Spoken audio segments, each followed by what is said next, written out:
You're watching CBS News continuing coverage of Showdown in the Gulf. From CBS News headquarters in New York, here are Harry Smith and Paula Zahn. Welcome back to this special edition of CBS This Morning. CBS News coverage of the war in the Gulf continues. I'm Harry Smith. Good morning, everybody, and I'm Paula Zahn. Here are the headlines at this hour. The U.S. commander in the Gulf gives his first assessment of the war. He says things are going well. 2 more U.S. planes are confirmed lost in the fighting. A total of 7 Allied jets are now confirmed down. The world waits for Israel's response to a missile attack overnight. And the weather puts a crimp in the Allied bombing effort against Iraq. For the first time since the Gulf War began just over 36 hours ago, the American commander in Saudi Arabia told reporters how things are going. According to General Norman Schwarzkopf, they're going as planned. We are flying a total of about 2,000 air sorties of all types each day. More than 80% of all of those sorties have successfully engaged their targets. General Schwarzkopf confirmed that 7 Allied aircraft have been lost, 3 American, 2 British, 1 Italian, and 1 Kuwaiti. Pictures just released by the Pentagon show some of the effectiveness of the bombing. They show raids on various air bases, Scud missile facilities, and other military targets by F-111 fighter bombers and F-117 stealth fighters.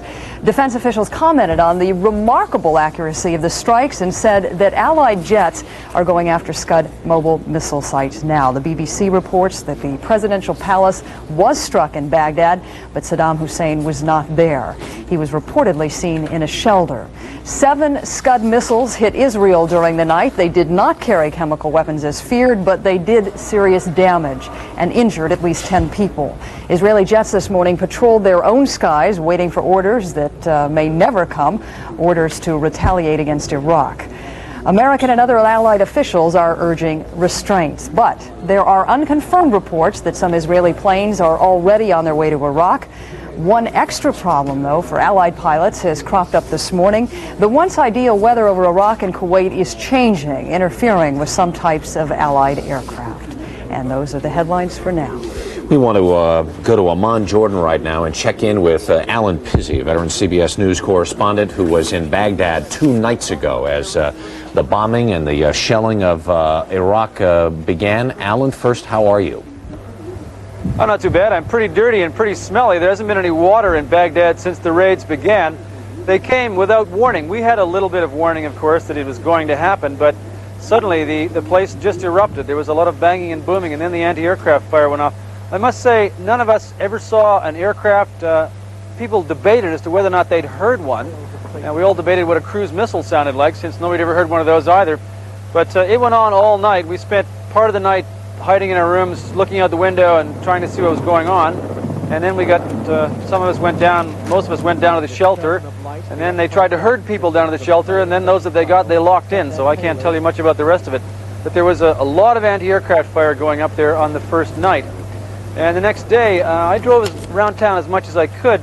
I didn't see a lot of damage. We do know that a lot of things were hit.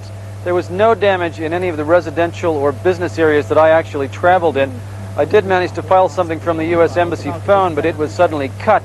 And that was the end of communications. There are no satellite communications. There's no water. There's no electricity other than emergency generators. And not many people on the streets, although I did see a guy collecting garbage, of all things. The night that the bombing started, we know that we had communicated with you just around the time that the evening news began. It became impossible for you to communicate with us later. Can you describe what you went through trying to get some sort of a phone line out or something? Because communication with Baghdad is somewhat unreliable on a given day anyway. But what kinds of problems did you encounter as you tried to communicate with us after the fighting started? No, the only problem, I guess, was that there was no line. We have 3 phones in our offices there, and people were talking to the operator in the sweetest, nicest possible ways on some and screaming on the others, and somebody ran downstairs with money to throw at them. It just didn't do us any good. If I seem to have even less hair than I had the last time you saw me, it's because I think I tore quite a lot of it out trying to get a phone line out. But it's the most frustrating thing in the world to know that if only you had a phone line, you could tell people something that's unique in your experience. And We just couldn't do it. Relative to what you have seen, because you have had experience throughout the Middle East, and if I recall, I can remember you describing some similar kinds of actions from Libya not too many years ago. Embarrassment of riches, you might say. Yeah, unfortunate, I guess. But at the same time, how did that bombing of Baghdad compare with anything you'd experienced before? Interestingly, it wasn't as loud as Tripoli, because in Tripoli, the F-111s came across our hotel. We later learned at 500 feet and 500 knots, and they were unloading less than a mile away from us. It was very, very loud, as loud as anything I heard, I think, in, say, the Israeli invasion and siege of West Beirut. But I've never seen that much ordnance put up from the ground. It was awesome, the amount of anti-aircraft fire that went up. But none of it seemed to be effectual. I think they began firing long after whatever came in was gone. We didn't hear any huge explosions even. There were periods when there was a lot of rumbling and the vibration and fireballs going up, but it wasn't as loud as Tripoli, but it was more pyrotechnic, I suppose, than Lebanon. Mm-hmm. As you then finally decided, after you made your survey of Baghdad, decided to try and get out of Baghdad and Iraq, what kinds of problems did you encounter getting out of the country, and how did you get out of the country? Well, we decided to go because we just had no communications, and we knew we weren't going to be able to satellite anything because the TV tower and so on had been hit. And we thought this was just probably an unhealthy place to be. So the first problem we had was getting an exit visa, but eventually the Deputy Minister of Information came to the hotel, sat down in the coffee shop, gave a rambling, almost incoherent briefing all about Arab history and all kinds of rubbish. And then he just said, if you want to go, go, and signed exit visas for anyone who wanted to go. That was the easy part. Then we had to find drivers that were willing to do it. That took several hours. We abandoned a lot of gear because we simply had no place to put it. Once we started down the road, it wasn't a big problem. We encountered no roadblocks whatsoever. There was just no sign of any military activity other than soldiers clinging on buses. We saw one bus with must have had 25 guys on the roof, all heading back for wherever they were supposed to report. About 100 miles or so out of Baghdad, we stopped to pour more gasoline into a jerry can. Hoarding fuel is illegal in Iraq, so the driver didn't want to put it until we were out of town. While we were there, we saw two Iraqi jets, I think they were Mirages, sort of doing lazy circles and flips over the main highway. And we thought, that's a very silly thing. They can't be American or they'd be moving faster. All of a sudden, they split apart and dove for the ground, and the one leveled out literally just above the surface of the ground. And as he leveled out, right behind him, there was a huge flash and a crash. And we saw his plane kind of rock and judder in the force of the explosion, and then he was gone. And we looked up high in the sky, a clear blue sky. There were two vapor trails running side by side. And what I think it was an American or at least an Allied combat air patrol of a couple of planes up there just looking for targets. And when they found these Iraqis who probably thought they were safe so close to Baghdad, they let go, and they just made it. They just made it happen. We had heard reports of people trying to get out of Baghdad in the 48 hours or so before the war started, or people at least trying to get out of the immediate city. As you crossed the border into Jordan, did you see refugees? Did you see people trying to get out of the country? No, that was the surprising part here. There were probably a couple of dozen of us, maybe 36 cars lined up in a few buses, people with all their possessions piled on it. We arrived at that border at midnight. It took us 9 hours to get there, which should have been a lot less than that. And when we woke up in the morning, having slept in the back of the car, there were these few people, not that many. I thought there'd be a line 10 miles long, but there wasn't. And when we crossed into Jordan, there are 3 refugee camps in the 40-mile no man's land between the 2 border posts, and they were empty. There were a lot of Jordanians there doing some work and setting them up, but they were pretty empty.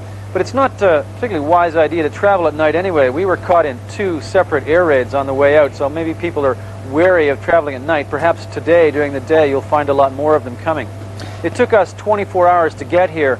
The trip should take about 14. All right. Alan Pizzey, who is now safe in Amman, Jordan, we will let you get to a phone and make the phone calls you need to make, and we'll, I'm sure, get back to Alan to ask him a lot more questions about what his journey was like and what it was like in Baghdad as the bombs began to fall. Paul? I just can't imagine that. Right now we're going to check in with Dr. Henry Kissinger, who is joining us right now to get his assessment of what these Iraqi missile attacks on Israel means. We're getting lots of conflicting information right now. We're not sure of the status of the cabinet meeting going on in Tel Aviv right now. We now have the Israeli foreign minister saying Israel has not decided whether to retaliate for the attack or not. What do you think Israel should do? Well, obviously the Iraqi strategy is to get such a reaction from Israel that they could turn this into an Arab-Israeli war and to say that the Allied forces are fighting on behalf of Israel. The Israeli problem is to let your country be attacked without provocation, not being part of the alliance, and not respond makes you look impotent. So they have to navigate between those two. From the American point of view, it might be most desirable if they did not respond right away. From their point of view, I think some response is likely. But we ought to keep our shirts on and not, after all, our Arab allies are fighting for their own lives. They're not fighting for us and they're not fighting for Israel, and we shouldn't be so frantic about it. But realistically, how do they navigate this with the tremendous political pressure that's now being put on them both by Great Britain and the United States? Well, I really think the United States and Great Britain should calm down a bit because we are granting Saddam Hussein's premise. When a country gets attacked without any provocation whatsoever, it is not totally unreasonable for it to want to retaliate. If they respond, I hope they do it with great moderation against clearly military targets and for symbolic reasons to show that they cannot be attacked with impunity. On the whole, it is best to let the campaign go forward as it is, because it will lead to the destruction of Saddam Hussein, and it is really playing his game to let him turn it into an Arab-Israeli war, which it emphatically isn't. They took Kuwait, they've been looting it, they've been depopulating it. It has nothing to do with Israel. I'd like for you to respond to one report earlier that Senator Lugar dismissed as propaganda, and that is a report quoting an Iraqi minister saying that Israeli warplanes have already flown to Saudi Arabia and they are ready to join the multinational Absolute force. Nonsense. The Saudis would not permit it, Israel would not want to do it, and Israel has understood all along that this is not a fight between Israel and Iraq at this point. This is a fight between the moderate Arabs of the Gulf, supported by the United States, and Iraq, because Iraq is threatening the independence of those states. We know that Deputy Secretary of State Lawrence Eagleburger met with Prime Minister Shamir last weekend to sort of work out the details of how we're going to coordinate all this. If Israel does decide to retaliate, give us your view on how we really will coordinate all this. You know, there is a fear that we're going to knock each other's planes out of the skies. Well, and I'm sure all that's not going to happen. If Israel does decide to retaliate, I hope that Washington will stay very calm and not give the impression that this is an Israeli problem rather than an Iraqi problem. I'm sure that they will have to operate in some area in which they believe that there are no American planes, otherwise there is a danger of a clash.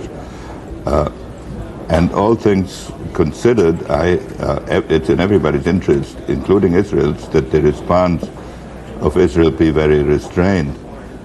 But I think all these public appeals to Israel should really stop, because they give the impression that we are granting Saddam Hussein's premise. The administration continues to tell us not to be overly optimistic about the campaign, although General Schwarzkopf in his briefing really told us how highly successful some of the missions have been so far. Do you think we have been overly optimistic? And what is it that you expect that this might turn into? I think that, first of all, I think the administration deserves enormous credit for its courage in undertaking this campaign. I believe it will achieve the fundamental objective, which is to restore a military balance in the area and remove the fear of Iraqi aggression. I think it will liberate Kuwait, and I really think it is being very effectively done. The only possible danger is that we will launch a ground attack prematurely. The only rational hope that I can see Saddam Hussein having is to inflict heavy casualties on American ground forces at a time when his ground forces are still intact. But otherwise, I think it is going very well, and it has been very well designed. Well, we very much appreciate your insights here this morning. Thanks again for joining us this morning. Dr. Henry Kissinger. We want to get back to some of the latest headlines in the Persian Gulf War. Here's what's happening. Commanding General Schwarzkopf gives a positive review of Operation Desert Storm. There are conflicting reports of Israeli jets heading toward Iraq. 2 more U.S. jets are reported down in the Gulf Air War, and despite weather problems, massive Allied airstrikes continue against Iraqi targets. From Saudi Arabia this morning, amazing pictures of U.S. bombers in action. This pool video was released just minutes ago as General Norman Schwarzkopf, the commander of Operation Desert Storm, briefed reporters for the first time since the war began. The infrared camera shows just how precise the U.S. nighttime bombing runs have been and how devastating. Schwarzkopf added that American jets have a special target today, the mobile Scud rocket launchers that Iraq used last night to attack Israel. Incredible pictures. This morning, the United States Air Force found 3 mobile erector launchers with missiles on board inside Iraq. These launchers were obviously aimed at Saudi Arabia, given their positions. Those 3 mobile elector launchers have been destroyed.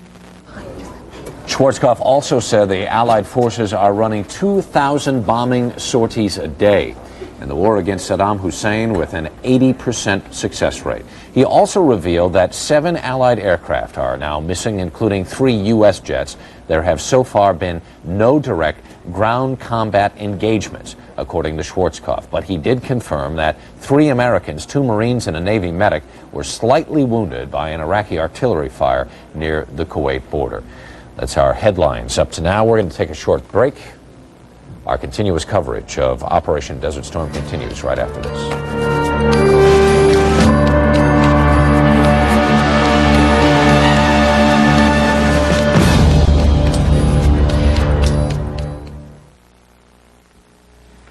Is someone joining you? Mm-hmm. Yep. A blind date.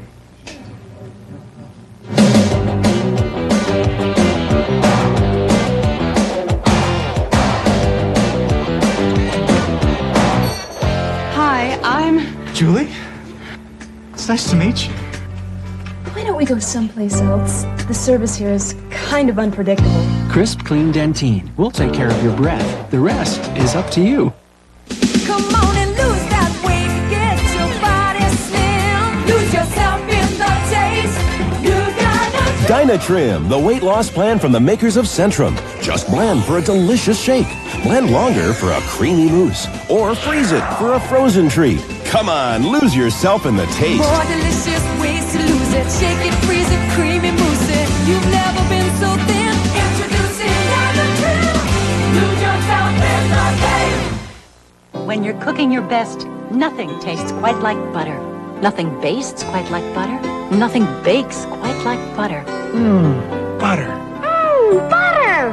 When you're cooking your best, nothing tastes quite like butter. Introducing Glade Plug-ins Air Freshener. It keeps On freshening.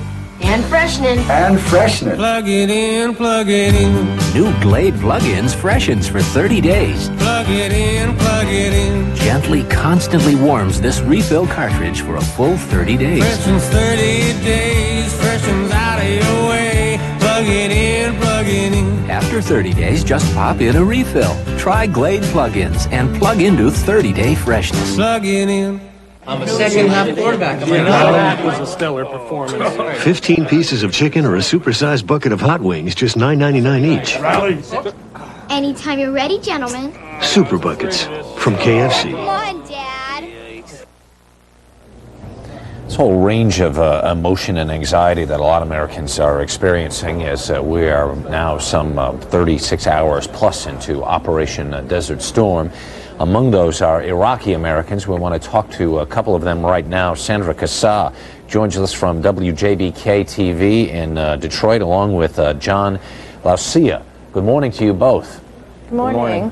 Sandra, any extraordinary things happened to you over the last 2 days as You've watched this attack start and reaction from some of your friends and neighbors. I think everyone is just concerned with everyone that has family back home and for the people that have Iraqis in the service. John, how about you?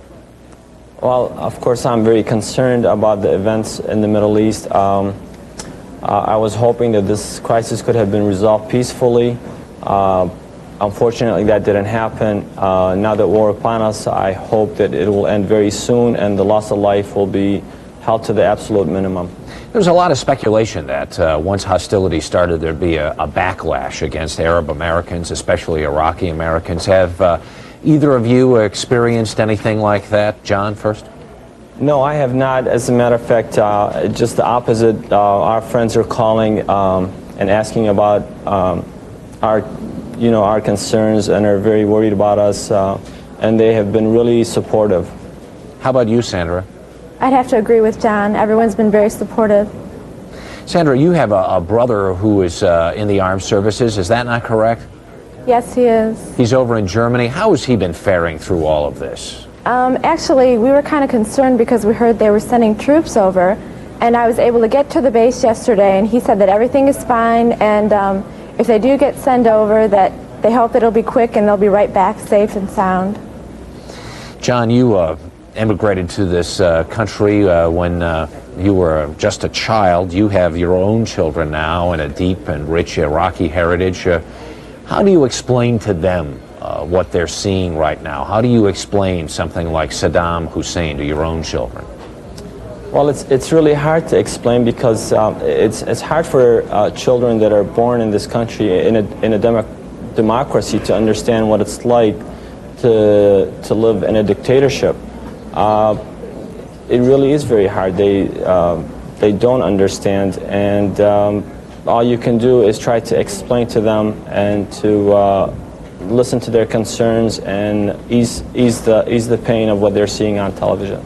Have they been mistreated at all at school or from any of their classmates or anything that you know of? Absolutely not. Thank you. John Lausea and Sandra Cassau are getting a little bit of a reaction this morning from some Iraqi Americans as we are now more than a day and a half into Operation Desert Storm. And our coverage of that will continue right after this.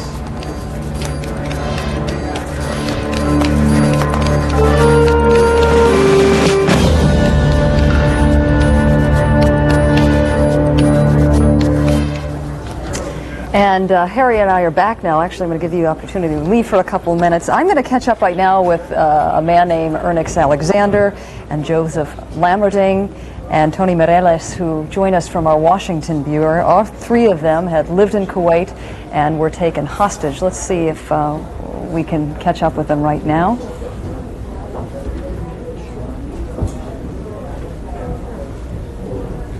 And good morning to the three of you.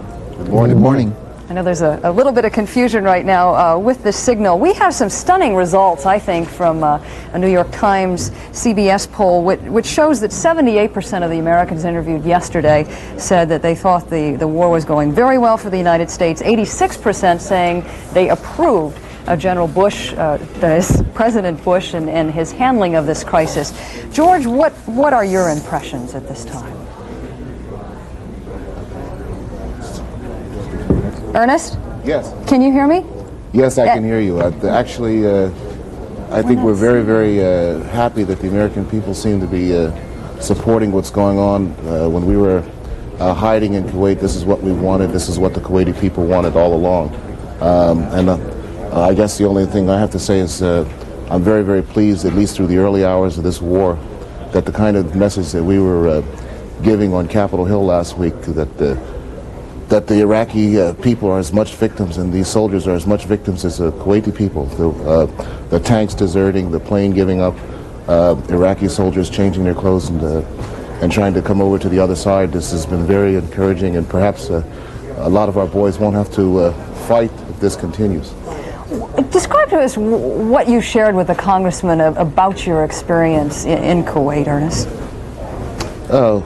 Generally, all of us, we came and we were able to say some things about why we didn't think that sanctions would work quick enough in the short term. Some of us were able to say that the spare parts were actually making their way in, and goods from Jordan date stamped, and from other countries date stamped very, very late in time. This kind of thing. Right now I'm going to give Joseph the opportunity to talk. How concerned are you about the turn of events overnight now that the Iraqis have in fact launched a missile attack against Israel?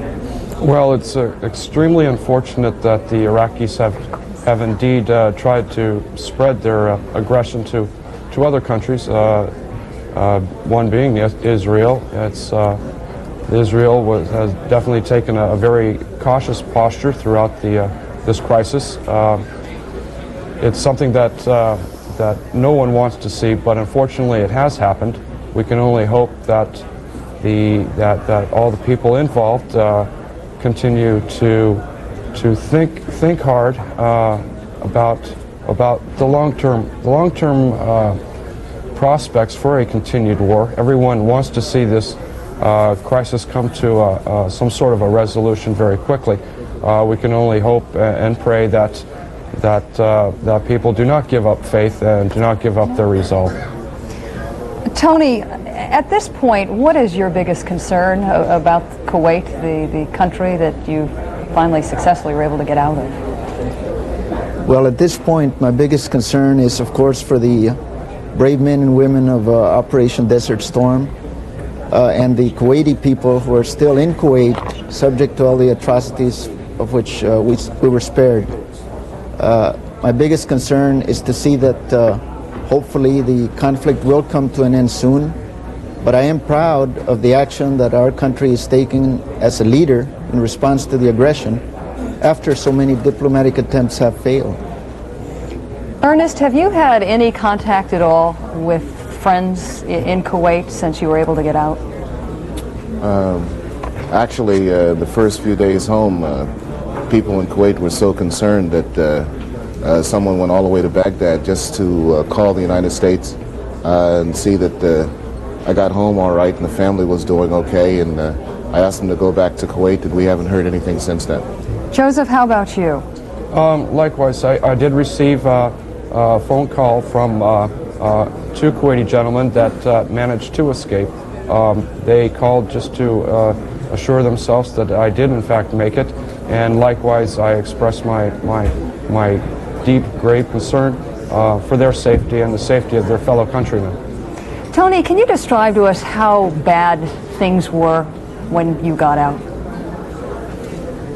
Well, on August 2nd, I can tell you that Kuwait turned from a peaceful, friendly, very nice place to live and work to a hell for everybody that was caught in there.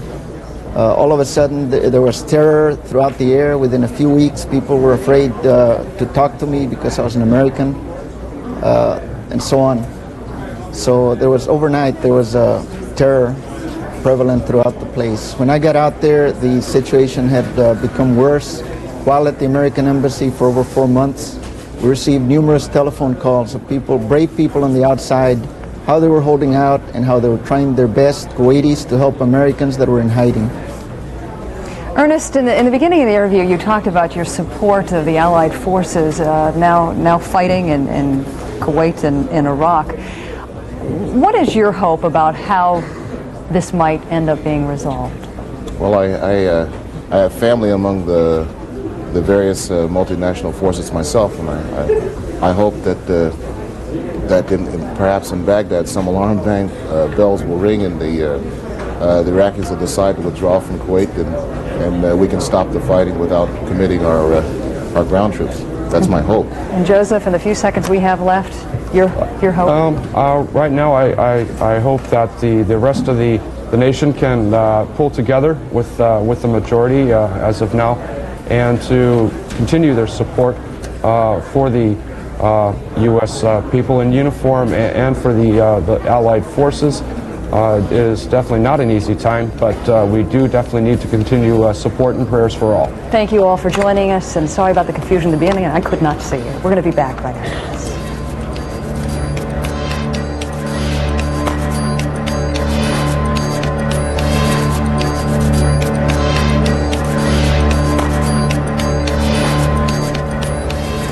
Good morning, everybody. Welcome back to a special edition of CBS This Morning. I'm Paula Zahn, and CBS News special coverage of the war in the Gulf continues. We're going to get down to the headlines right now.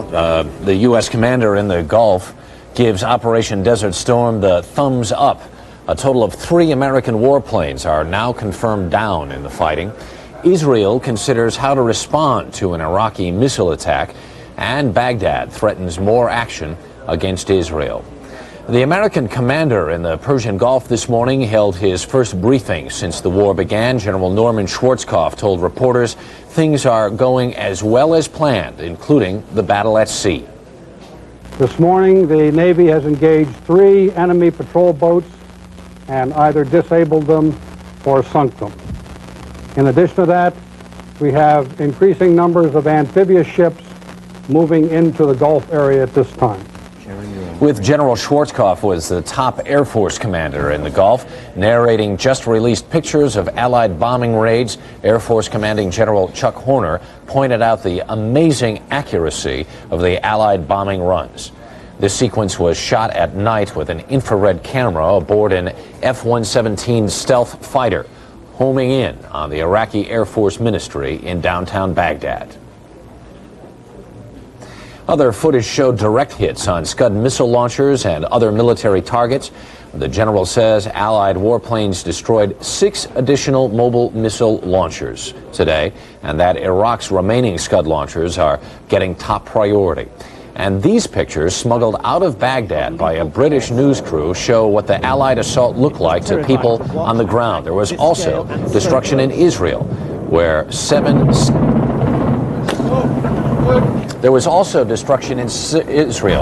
Scud missiles hit Tel Aviv, Haifa, and other areas of the coast. They did not carry chemical warheads, but did injure at least 10 people.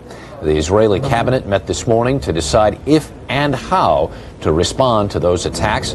And there are unconfirmed reports of Israeli jets on their way to Iraq. Meanwhile, the Iraqis are threatening more attacks against Israel. There were also reports of Allied losses and casualties this morning. General Schwarzkopf confirmed 7 Allied planes down, 3 of them American, and the first ground casualties, 2 Marines and a Navy medic, described as slightly wounded by Iraqi artillery fire near the Kuwait border. That's the headlines for right now. And right now we're going to go back to Dhahran, Saudi Arabia to catch up with Scott Pelley. It's been just about an hour since we've had our briefing from General Schwarzkopf, and Scott now has some even newer information. Good morning again, Scott. Good morning, Paula. General Schwarzkopf said in his briefing today that U.S. Air Force planes are attacking mobile Scud missile sites in Iraq, even as they were having that briefing. Apparently, U.S. Air Force pilots were able to find 8 of the mobile launchers, a very difficult task, and was attacking those mobile launchers at the time.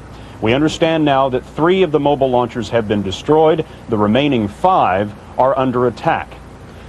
General Schwarzkopf also said that Saddam Hussein probably had a considerable sum of Scud missiles left.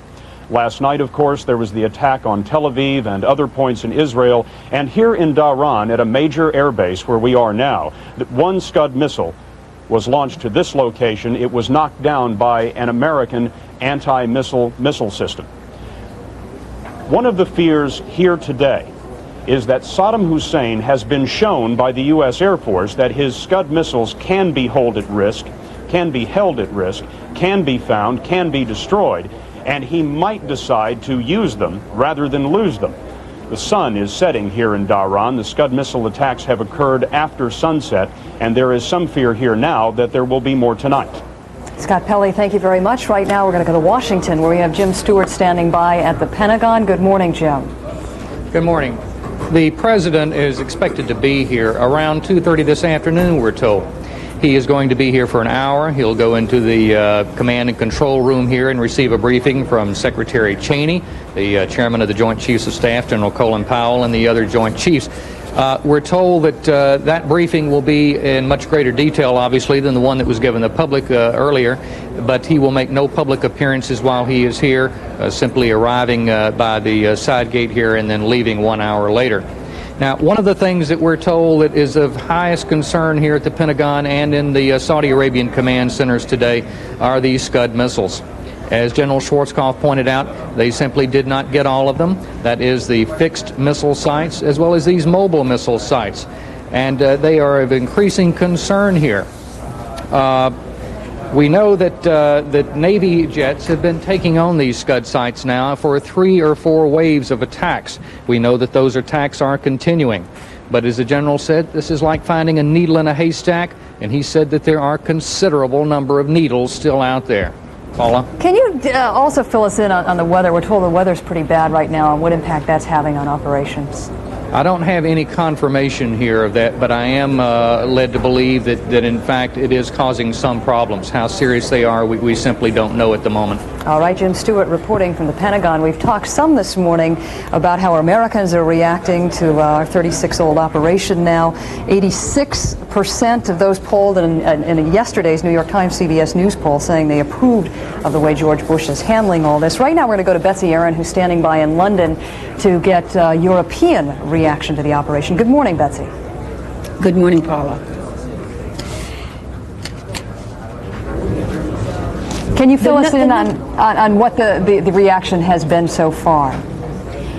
Yes, you can look at the numbers of demonstrations across Europe, and those numbers are growing. We have some very good pictures from demonstrations last night across Europe, first in Germany. In Berlin, German police used powerful water cannons to break up a crowd of over 100,000 anti-war demonstrators last night. There were arrests. There were outbreaks of violence between police and demonstrators also in Frankfurt and Hamburg. As the war intensifies in the Gulf, the numbers of anti-war activists taking to the streets in Europe rises. In Paris, the Peace March was peaceful. The slogan's the same worldwide: no blood for oil. Here in London, outside the American Embassy, the numbers were fewer, the passion as intense. Western butchers out!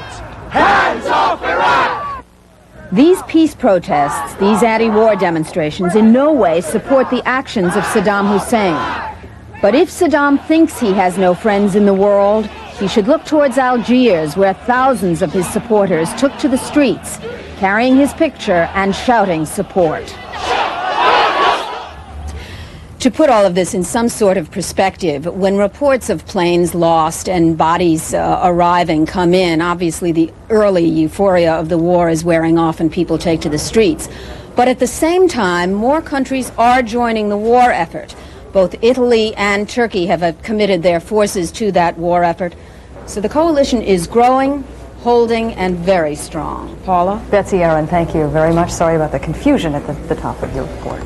Just a little over an hour ago, we got some incredible pictures this morning from Saudi Arabia and a debriefing with General Schwarzkopf. Pictures taken off of the noses of some of our warplanes as they invaded Baghdad and other parts of Iraq. Pictures taken with infrared cameras. For those of you who are just waking up this morning, we're going to get a second look at some of those pictures right now as Morley Safer joins us along with General Dugan, one of our military analysts. Good morning, gentlemen. Good morning, Harry. Good morning. It was just about an hour ago that the Pentagon released those pictures of the aerial assault, and they're remarkably dramatic photographs. Lieutenant General Chuck Horner, who's the commander of the Allied Air Forces, describes just what's happening in these. Runway at an airfield halfway between Baghdad and Kuwait. The center of the runway is the end point. This is where the laser designator is pointed. This is taken at night with infrared sensors. And there the bomb goes off in the center of the runway. The next one is a Scud storage building in Kuwait. And keep your eye on the entrance to the storage. Again, the pilot has released his bombs about 2 miles away. He's banking away from the target, leaving the target area, lasing the target, and you'll see 2 bombs fly into the door of the storage bunker. You can almost get airsick watching this. And you'll be able to count each bomb. 1, 2. Those are 2,000-pound bombs. And this is my counterpart's headquarters in Baghdad. This is the headquarters of the Air Force, and keep your eye on all sides of the building as the airplane overflies the building and drops the bomb down through the center of the building.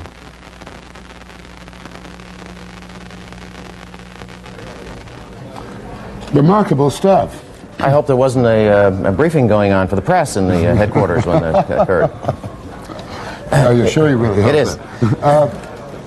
But these are all laser-guided smart bombs, These correct? are smart bombs. These are the kinds of modern weapons that we've added to our inventory over the past 5 or 10 years that have increased the military effectiveness of our airplanes by an order of magnitude. You know, it's interesting. Photographs like this do tend to lead to a kind of euphoria. Hit, hit, hit. The fact is, General Horner did go on to say this morning that the flak in Iraq is, if anything, greater and more sophisticated than anything that was encountered by our pilots Yes, he did. in Vietnam, which suggests that these pictures notwithstanding, we should not be that optimistic not about that this euphoric. air war being very short. He mentioned that there was areas where the flak and the defenses were very heavy, and there was areas that it was relatively insignificant. So around the significant targets, around the Baghdad area where the major headquarters are, around some of the major airfields, both surface-to-air missiles and gun systems are very heavy. Guns were mentioned specifically, and guns have been the big killers of jet fighters in the past couple of wars. We, the Allies, have lost 7 aircraft. And I believe General Horner said only 1 to a SAM missile. Yes. The other 6 were to conventional, old-fashioned anti-aircraft. Yes, that still counts. It's still a very devastating weapon, high rate of fire, and if airplanes fly through it, A couple of other interesting things in the military briefing this morning from General Schwarzkopf, who said in the most emphatic way that when people pressed him on how long this war is going on, he said there is no way that he is going to sacrifice men, casualties, to make this a short war. General Schwarzkopf is an infantryman himself, and he is not going to sacrifice his troops for the wrong kind of objective, and he's not going to get into a body count, he said. He is focused on the objective of removing Saddam Hussein and Iraqi forces from Kuwait. When he does that, he'll be a success. All the rest of those measures of merit. It's fascinating, you know, how many of these little memory joggers of Vietnam come up, particularly when, as you said, General Schwarzkopf said, no numbers game. Yep. It was very clear that he was not going to repeat perhaps some of the mistakes that were made in the Westmoreland time. Some of those things are burned very heavily into the hearts and minds of the military men that are in charge of this. Thank you, General. Morley, General, thank you. We're going to take a break right now, and we'll be back with more of our continuous coverage of Operation Desert Storm.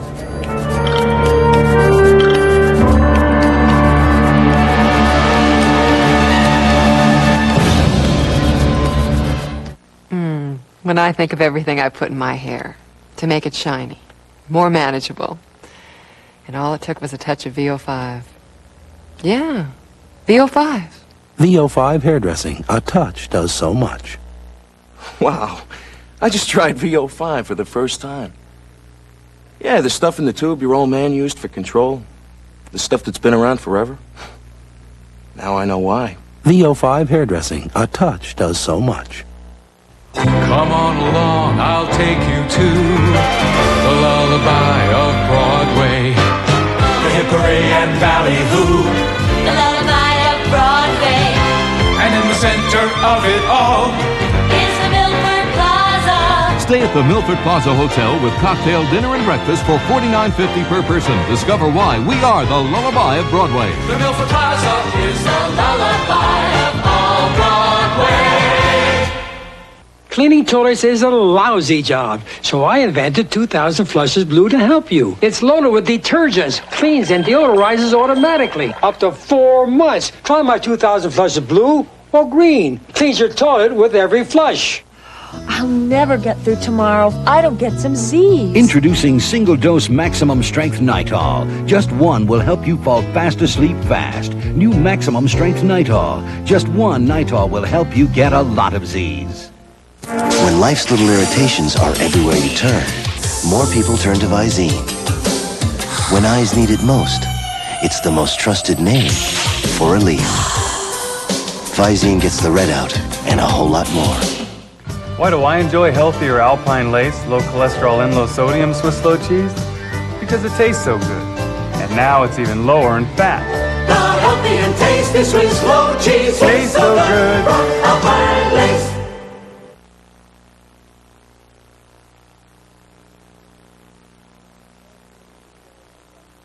Air sorties a day against Iraq. Those runs are said to be 80% successful, but a total of 7 Allied aircraft have been lost, 3 of them American. So far, Israel has not retaliated for last night's Iraqi Scud missile attack. General Norman Schwarzkopf, the commander of Allied forces in the Persian Gulf, briefed reporters in Saudi Arabia today, giving the Allied war effort a positive review. To back up his claims, the Defense Department released riveting video of bombing raids made during the first night of the attack. The pictures taken with infrared cameras show U.S. jets, including Air Force F-117 stealth fighters, dropping powerful bombs with astonishing accuracy. The targets included missile launchers, Iraqi runways, and the Baghdad headquarters of the Iraqi Air Force Command. General Chuck Horner, leader of the U.S. Air Forces in the Gulf, also detailed U.S. successes against Iraqi air power. What we have seen is when they've come up and engaged, we tend to shoot them down if they persist in the engagement. Normally they break off when our fire control radars lock onto them and flee to the north. And today we are told U.S. Air Forces are targeting Iraqi mobile Scud missile launchers and have destroyed 6 of them. Iraq, that is, used such mobile launchers to fire at least 7 Scud rockets at Israeli civilian targets last night. So far, the Israelis have not responded to those attacks, and we're going to have a little bit more on the situation in Israel from Bill McLaughlin a little bit later on. We want to talk right now with Fred Barnes and Juan Williams down in Washington. Fred Barnes from the New Republic, Juan Williams from the Washington Post. And gentlemen, as we have these chats a couple of times a week for some weeks now, I think the thing that is heavy on most people's minds this morning is whether or not Israel is going to go ahead and decide to militarily retaliate for the Scud missile attacks last night. Fred, what do you think is going to happen? Well, I think they probably won't. I've talked to people at the White House myself who I know there, and they obviously don't want Israel to retaliate. That complicates the American mission in the Middle East, and they think Israel won't. They're fairly optimistic that that's what's going to happen, no retaliation. Juan, do you have any ideas about it?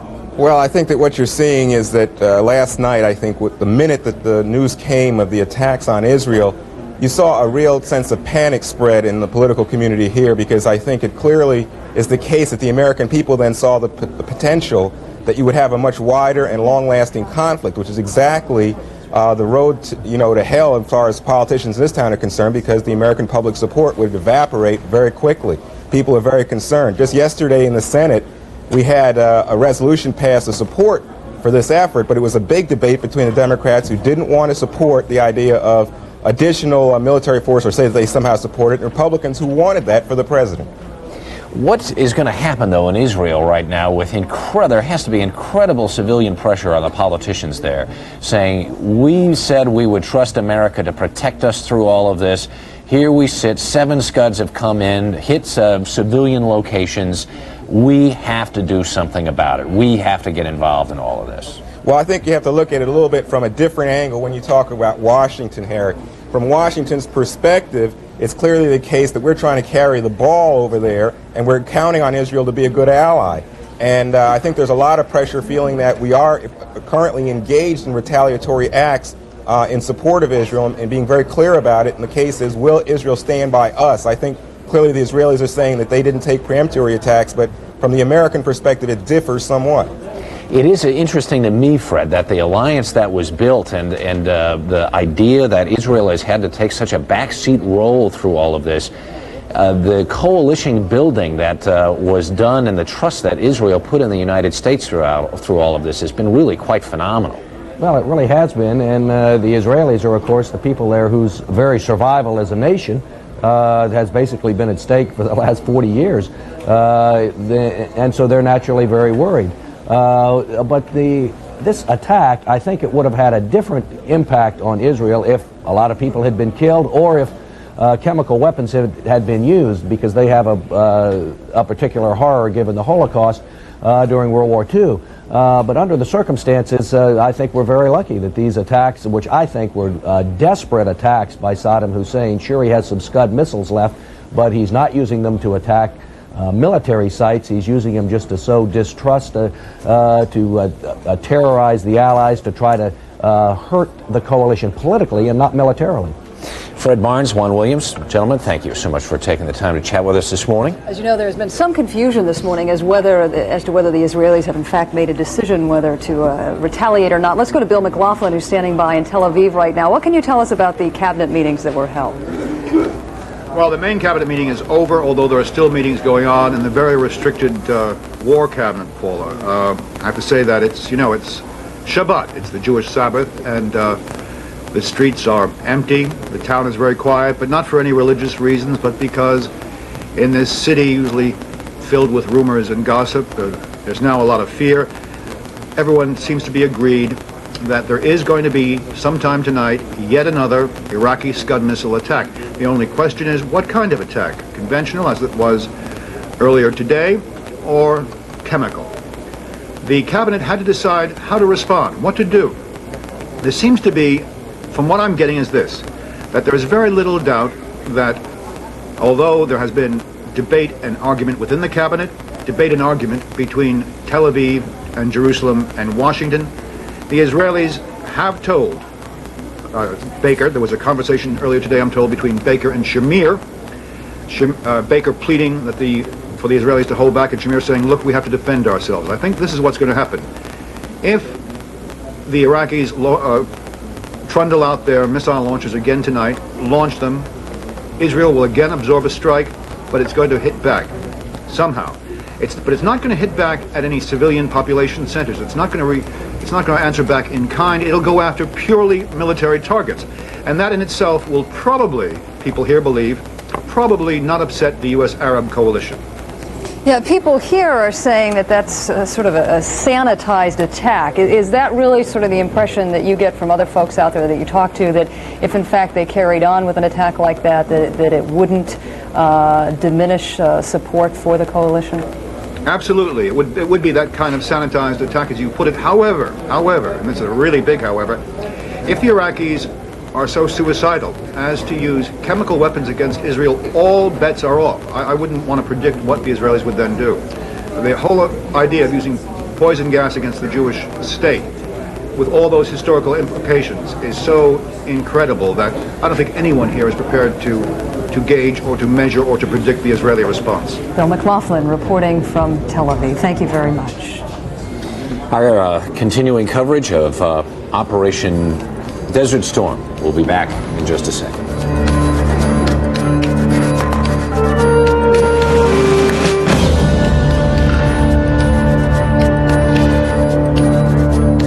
Harry and I are both back, and I'm going to continue my conversation right now with Bill McLaughlin, who is in Tel Aviv. Can you give us an idea of what, in fact, the Israelis are doing to prepare for what they seem to think will be a second night of attacks? They're doing very practical things. They're making sure they've got their gas masks and their disinfection kits next to them. They're making sure they have their loved ones nearby. There was a rush at supermarkets, and the supermarkets closed about 2 hours ago now. People are staying home. They're staying in touch. They're listening to the radio. There is an extraordinary faith in this country in the government at this time, at times of crisis. They believe the government, they believe the army, they're listening to what the government and the army have to say, and they're being extraordinarily well disciplined. This is a country where usually the people don't listen to the government, where usually they quarrel with it.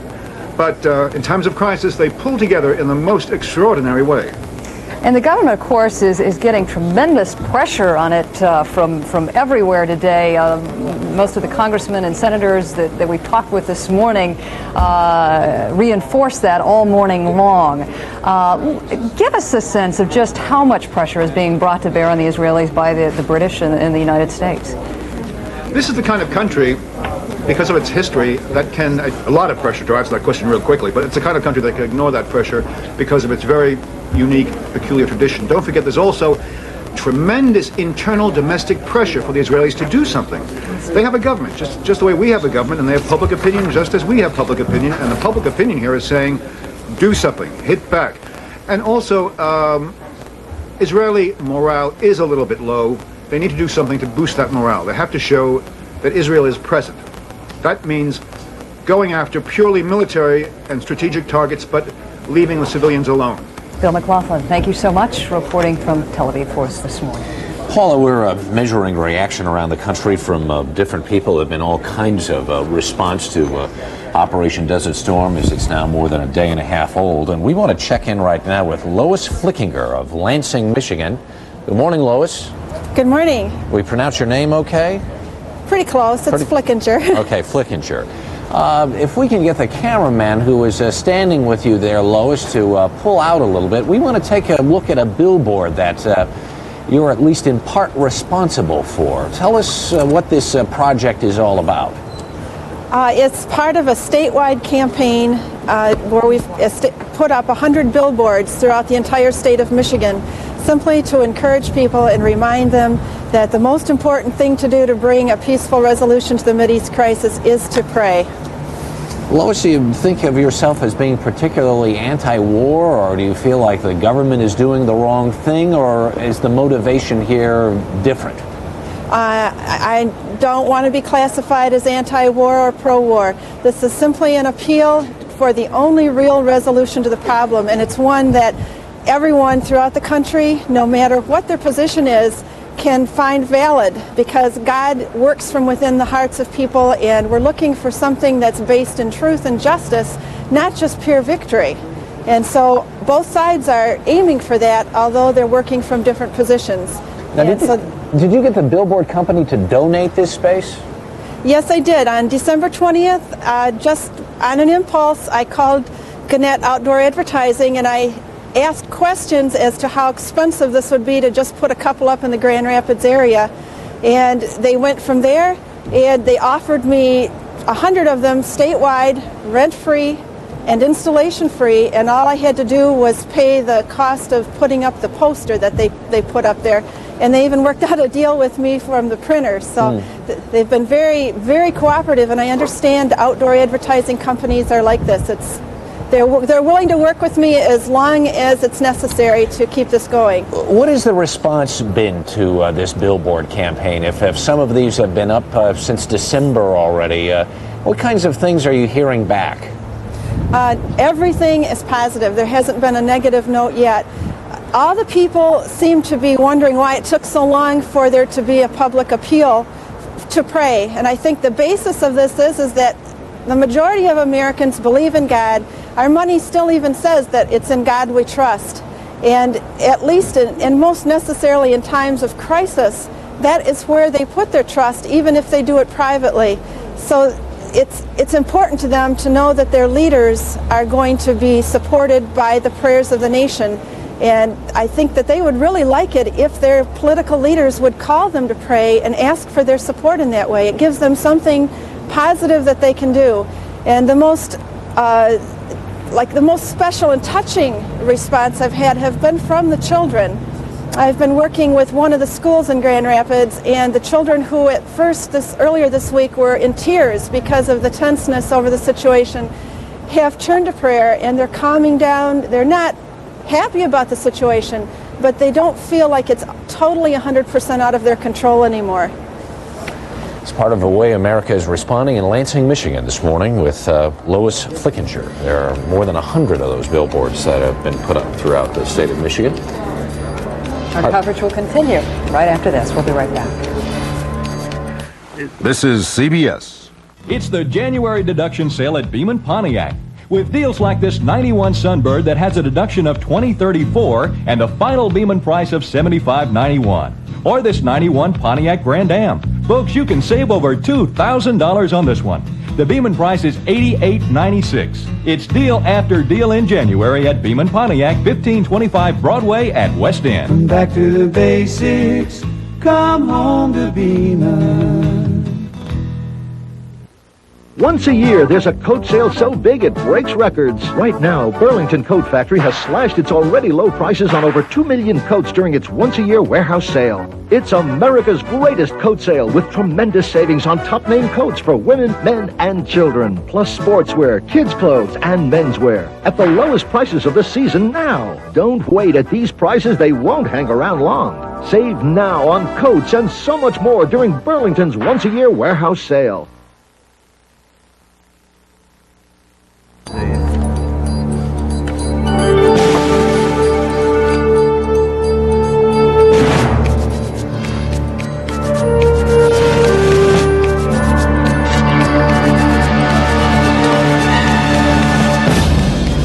watching CBS News' continuing coverage of Showdown in the Gulf.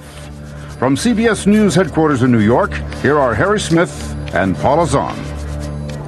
We continue now with our special coverage of Operation Desert Storm. I'm Harry Smith. And I'm Paula Zahn. Here are the headlines as our coverage continues. The U.S. Gulf Commander promises to destroy Iraq's Scud missiles. But 7 Scuds hit Israel, causing damage and injuries. More Allied losses and casualties are confirmed in the Gulf. And anti-war protests continue. The American commanding general in the Persian Gulf gave his first assessment this morning of just how well things are progressing. General Norman Schwarzkopf unveiled pictures shot from U.S. warplanes showing the accuracy of their bombing runs.